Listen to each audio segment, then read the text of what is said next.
Iran மற்றும் Israel இடையிலான மோதலில் பாகிஸ்தான் ஒரு முக்கியமான மத்தியஸ்தராக செயல்படுவதாக பிபிசி மற்றும் நியூயார்க் டைம்ஸ் போன்ற சர்வதேச ஊடகங்கள் வெளியிட்ட செய்திகளை ஈரானும் இஸ்ரேலும் தற்போது அதிகாரப்பூர்வமாக மறுத்துள்ளன.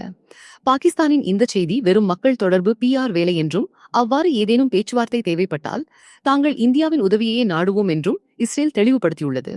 இந்தியாவின் நயதந்திர தோல்வி என்று விமர்சித்த சில உள்நாட்டு அரசியல்வாதிகளின் வாதங்களுக்கு பதிலடி கொடுக்கும் விதமாக இந்த உண்மை வெளிவந்துள்ளது. சர்வதேச அளவில் இந்தியா ஒரு பொருளாதார மற்றும் இராணுவ சக்தியாக வளர்வதை தடுக்க விரும்பும் சில டீப் ஸ்டேட் அமைப்புகள் ஊடகங்களை ஆயுதமாக பயன்படுத்தி இந்தியாவுக்கு எதிராக பொய் பிரச்சாரங்களை செய்து வருகின்றன.